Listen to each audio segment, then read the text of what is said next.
All right, let's go. Order in the court.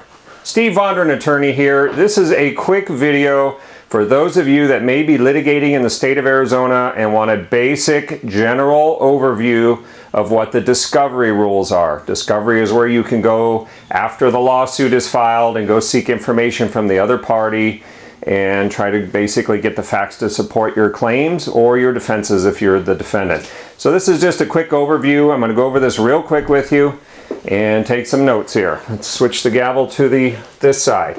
Basically, after a lawsuit is filed, you have your Rule 26 disclosures. Those disclosures have to be provided to the opposing parties within 40 days of filing of the responsive pleading. So in other words, you file the complaint.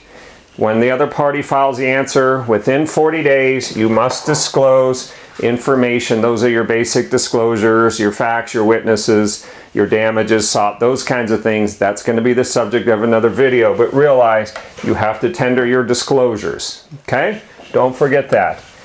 Next, a discovery device is a deposition. That's where you take and ask questions of the other party under oath, court reporter. That's where you're pinning people down and getting the information from them, okay? That's covered under Arizona Rules of Civil Procedure 31 and 32, ARCP as we call it, the rules. We're not going to go into depth on that, but I think everybody knows what a deposition is. We'll have other videos on that.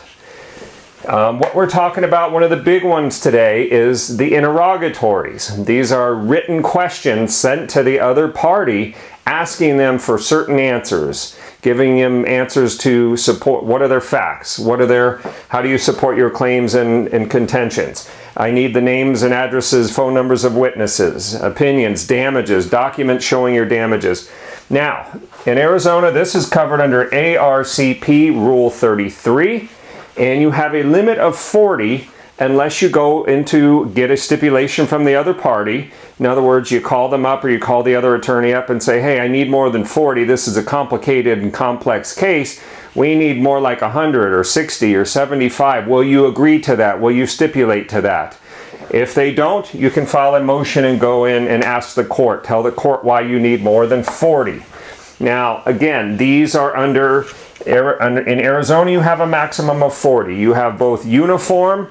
There are certain areas of law like personal injury, family law, contract, for example, breach of contract, where they have what's called uniform interrogatories. Those are prepared interrogatories that are already written up to help get you started. So if you're a plaintiff or defendant in an action, there's a real basic uniform interrogatories you can use. Okay, look it up online. We will offer that document through our website at vondranlaw.com on Litigation Warrior. So make sure you look there to get your document.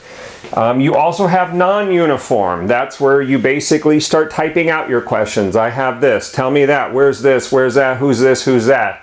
All those questions. So let me show you how this might work. In Arizona, you have 40. Let's just say you're going to stick to that number. You can do the contract, the uniform contract interrogatory has 23 questions, and that would give me another 17 questions to hit my 40. You see how that works? You don't even have to be good at math to get this one. 23 and 17, you have your 40. So, for example, you can use the contract, serve that with a copy in the original, and serve it with a notice of a cover sheet, what I call cover sheet. Serve it with a notice of service of uniform interrogatories. Serve that along with your standard special interrogatories, all under Rule 3. Hit your 40 max.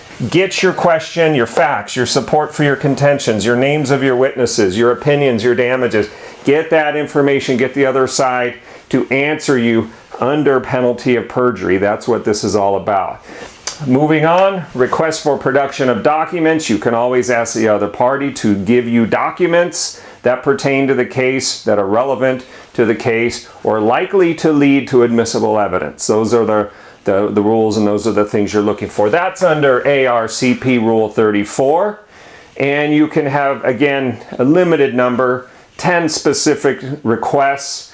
And if you need more, again, what do? You go get your stipulation If you can't get it, you go get an order from the court. See if you can tell the court why you need those documents, okay? Again, with documents, request for production, you cannot circumvent it. Trying to get a subpoena, in other words, you can't send your request for production and send them a subpoena and say, well, that's different, that's a subpoena, that's not a request for production.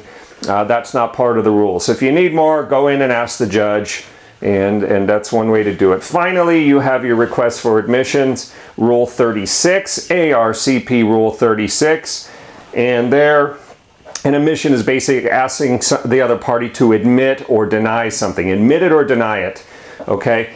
25 is your max there, 25. So you can ask 25, admit or denies. Again, go back and seek a stip and an order if you have to absolutely have more for some reason. And now I want you to also keep in mind, these are not the only discovery tools. There are other tools that you can utilize. These are the main ones that everybody utilizes. You can do mental exams and a bunch of other different things, inspect land, all sorts of things. If the other, when you serve these, if the other party has a problem and says, look, I can't give you all that information, you're asking too much, you're burdening me down, you're being oppressive, unreasonable, you're harassing me, under Rule 26C, we have what's called a protective order. The other party can go in and say, I need some help, Your Honor, they're barraging me with, with requests, and they're just being senseless with me and forcing me into a lot of time and undue expense, hardship, and burden. So keep in mind you have that right to seek a protective order. Answer, when are your responses due? Your responses are generally due 40 days from the date you're served with your requests, and 60 days if you're serving it with a complaint or a summons, okay? So the general rule is 40. Oftentimes with other parties, we will seek extensions, we'll seek requests. Can we extend this a little bit? Call up your opponent, say, hey, do you mind? Can I get another 10 days? Can I get 2 weeks? Feel free to ask. And normally under professional rules, you'll get it. Not always, but normally attorneys will be civil and allow you to do that. What else? Whenever you're serving discovery requests, serve a copy on all sides. If there's 5 different parties, make sure all parties get it. In Arizona, I would be clear to send an original and a copy. I would always send an original and a copy just to be safe, okay? And that is the basics of discovery. In regards to these discovery devices, it doesn't matter what order you use them in. Use them as you see fit. What a lot of people will do is they'll send out, a lot of attorneys will send out your interrogatories, your request for production, and your admissions first, get the answers back to those, and then come over here and set a deposition and ask the person about their answers. What'd you say here? What'd you say here? What'd you say here? Why'd you say this? How do you explain that?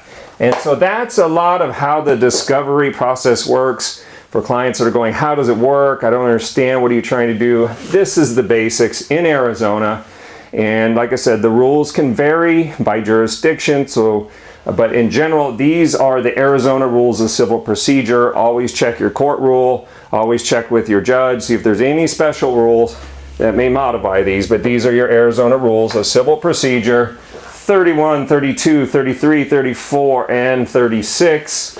And that's it. That's a quick wrap. Wish you the best of luck in your lawsuit. Attorney Steve Vondran, business and real estate lawyer. Thank you for listening.